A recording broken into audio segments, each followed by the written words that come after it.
So we're looking at the demo at E3 of ZombiU.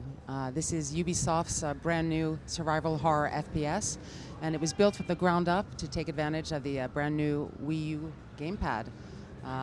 What we're looking at on the screen here is Buckingham Palace. The game takes place in London at the end of 2012. And of course, at the end of 2012, everyone expects that the end of the world is here. So here we are in the apocalypse. And Joe is going to go out and loot and scavenge everything he can because he's going to need it in order to survive the next mission, which takes place in the nursery. So at first, we're just going to have a look at some of the features when we're not in too much danger. Joe is using the scanner. What he's holding in his hands, actually, the gamepad, is our all-in-one survival kit. It's our Bob. It's what survivalists call the bug-out bag. It's got a scanner, which is upgradable. It also contains our inventory and all of the weapons and supplies that we will be able to upgrade through the game. And it also allows us to use a scope and a crossbow, which we're going to see demonstrated on screen right now. And as you see, every time the game moves into a third-person point of view, we're still in real time, which means that just like in a zombie movie when you see somebody freaking out trying to grab the keys to their car and the horde is approaching. Well, that's exactly what happens here. So with the two screens, you get twice the fear. You have to concentrate on managing your supplies, but you don't want to have your head up your bag because you will die. And that brings us to the most important premise of the game, which is a truly hardcore gamer concept. And it resides in one question: how long will you survive?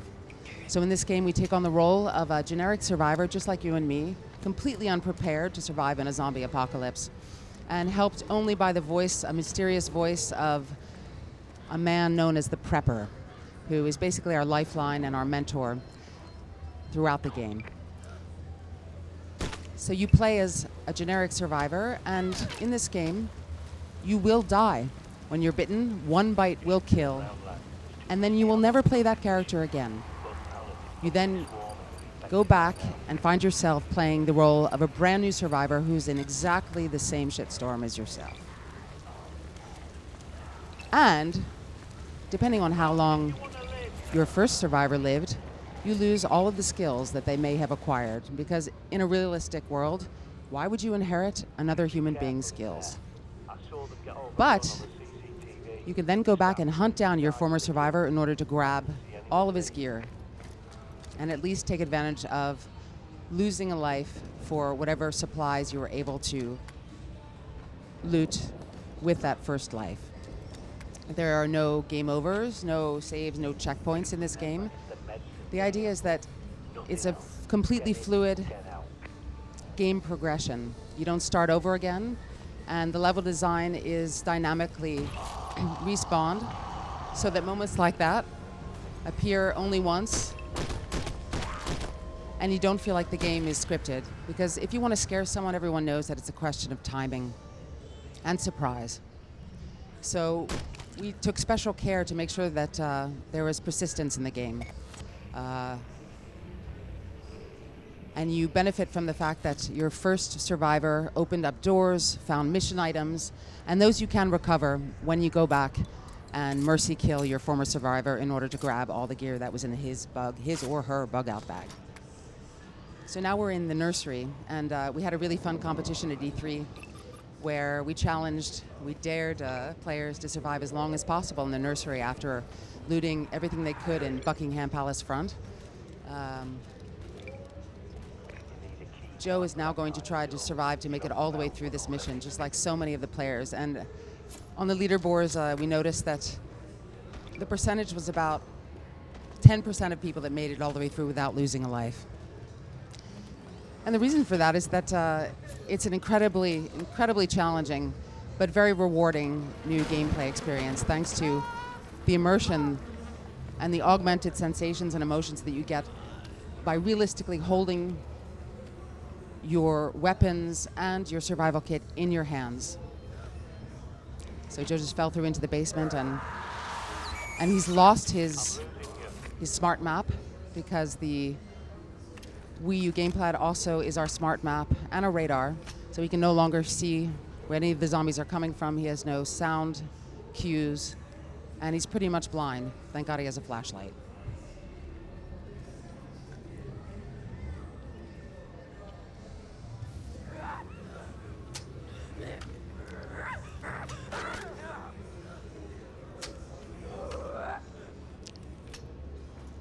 So, obviously a crossbow is generally a silent ranged weapon, which is why Joe is now going to finish that poor nursemaid with a cricket bat, because in London there are no baseball bats. But the zombies are pretty much the same as zombies just about everywhere. In fact, one of the things that makes the game feel really scary is that our zombies feel very human, and they really get in your face. They will grab you and take a bite out of you, and when they do, it's all over.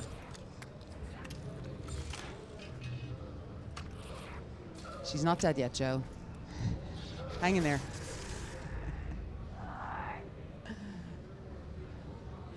Still attempting close combat with a crossbow.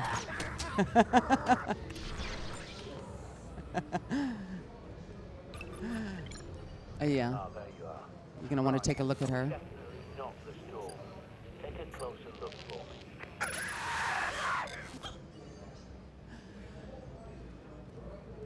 It's all right? Anybody has palpitations? You okay, Joe? Still breathing? Lucy's a solid girl. She wants to live for sure. Let's get her out of there, alive. So in any survival horror, you need to take your time. Bullets are going to be few and far between. That's another activity on the DRC, and as you can see, in real time, Joe got attacked while he was trying to picklock the door. So you want to be aware of your surroundings at all time and make sure you cleared them out, are extremely aware, and you need to be prepared. There's no inherent aptitude for surviving a zombie apocalypse. It's not the fireman necessarily that's going to be stronger than the teacher or the female student. It's more a question of the skills of the player and how much they want to commit to a particular survivor, the time they invest of it, and how much they've upgraded the weapons. And in gameplay terms, of course, we know that that's what makes these lives very precious. When you've had a survivor alive for 3 hours, unlike Lucy, who just went down in 10 minutes, killed 8 infected. But actually, Joe did that on purpose, because what we really want to show you is the heart of this concept, what we call the rebirth, which is not a soul transfer by any means. It's sometime later, a new survivor wakes up in the safe house, can go to his chest and take advantage of what the other survivors have stocked in there, pick up supplies, if any, and then go back and recover the mission items that were left by the previous survivor. So he wants to go back and get that bug out bag, because a life is a terrible thing to waste. So here you'll see the persistence in the level design, that this zombie wasn't here before. And you'll notice that the key card, once you recover the key card on your former survivor, you'll be able to take advantage of that to open all the doors that have not yet been unlocked. Uh-oh. Uh-oh. So that was Veer side. It's more like a shield. It's definitely not a one-up, but it's something that you... Uh-oh. Look behind you. Shit, they're behind you, Joe. There she is. There she is.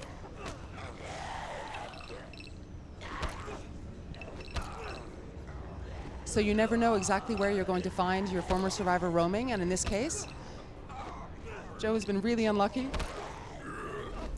and she's actually going to kill him. You've just been eaten by your former survivor.